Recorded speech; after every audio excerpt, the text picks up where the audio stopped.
First, an introduction to what our cartoon graphics represent so you can follow along. The apples. Fermented apples create cider. The bees. Fermented honey coming from the bees creates our rums. The ghosts illustrate the spirits in our vapor form that rise from the liquid during the different stages of distillation. The color of the ghosts are important because they represent the three key phases of distillation: the heads, the hearts, and the tails. Heads. We discard the heads. Why? Heads are made of methanol and other undesirable components.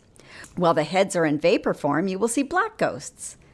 But when the heads turn into liquid form, you will see skull and crossbones, a symbol we think you'll understand as don't drink. Hearts, the good stuff. Hearts contain ethanol and more desirable flavor components. Heart ghosts are red while in vapor form. When the vapors transform into liquids, the red ghosts become red hearts. Tails are full of flavor components and oils, some desirable, some not. While the tails are in vapor form, you will see yellow ghosts. But when these vapors turn into liquid, the yellow ghosts turn into canaries. Now you know what to look for. Let's begin. Our pot holds 20 liters of cider or mead. It is important to note that 200 liters of cider yields only 10 to 12 liters of hearts. It takes a lot of apples or honey to make just one bottle of spirits. So where do those 200 liters of liquid go? Follow along. Notice the fire burning in the box and the pot of bobbing apples. The fire is heating the water bath, which in turn heats the pot of cider. Hence the bobbing apples representing the rising temperature of the cider. From apples, somewhat unconventionally, we make our Cowichan vodka, gin, and cider brandy. From honey, equally unconventional, we make our Cowichan rum and spiced rum. In this graphic, we are heating cider represented by the bobbing apples, but know that the process to make the rum is very similar to making vodka, gin, or brandy. Notice the bubbles rising as the cider is beginning to boil. The thermometer to the right of the pot is around 65 degrees Celsius. Our black ghosts, the heads, are starting to rise. They represent the methanol vapors. Notice how they're beginning to circulate in the cognac ball. First slow, then with increased heat, they pick up speed and energy. As they gain momentum, they continue on their journey from the ball into the first ghost tube and then over to the reflex column. When we first introduced ourselves in front of this still, that looks much like Willy Wonka's machine, you may have noticed all the copper. Why copper? Well, even the materials we have chosen for our still enhances the craft spirits we produce. The copper binds with some of the unpleasant elements of the cider and extracts them from the vapors, leaving a cleaner and pure liquid. Back to the journey. Notice the thermometer is around 70 degrees Celsius. As the vapors gain more speed from the heat, they are able to travel up the reflex column. The deflagmator, located on top of the reflex column, is filled with temperature-controlled water. Only those vapors that have enough energy can pass through. Those that don't, condense to liquid, fall back to the bottom of the reflex column and over to the pot for redistillation to try again. This is the key characteristic of distillation. Each of the heads, hearts, and tails boil at different temperatures.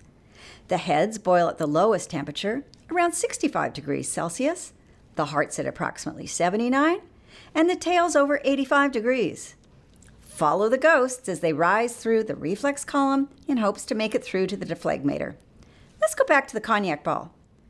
The thermometer shows us the temperature is continuing to rise. Notice the red ghosts beginning to appear in the cognac bottle with the black ghosts. Remember, the red ghosts represent the ethanol vapors, the good stuff. Back to our black ghosts and the last critical working component of the still, the condenser. Vapors with enough energy to make it through the reflex column, deflagmator, and second ghost tube will come in contact with cold water in the condenser. This cold water converts the vapors back to liquid form so they can exit through the parrot and into the bucket below. Here you see the skull and crossbones, or heads, exiting. Now that the temperature of the pot is over 79 degrees, the red ghosts are beginning to fill the cognac ball. The red ghosts follow the same path as the black ghosts.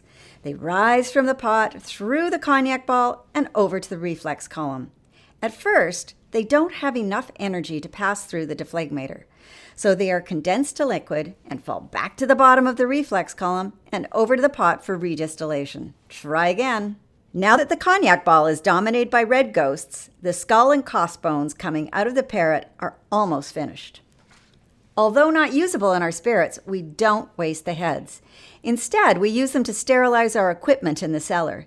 We follow the philosophy of reusing materials and products wherever we can throughout Marydale. Let's go back to the pot. The temperature is now 85 degrees.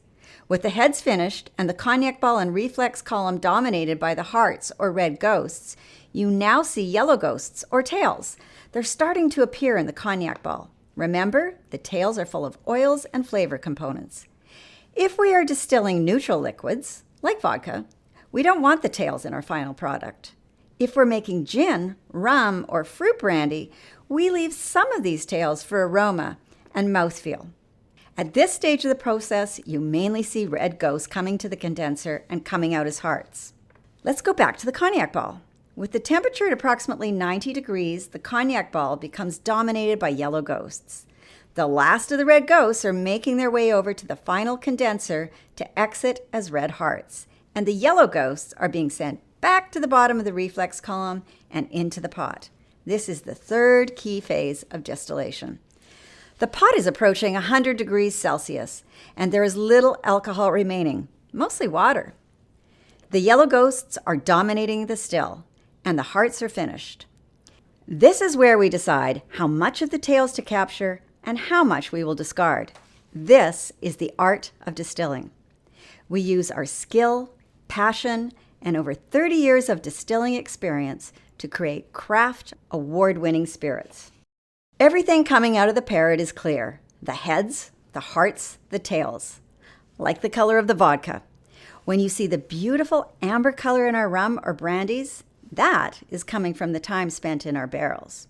So this concludes the basics of our distillation.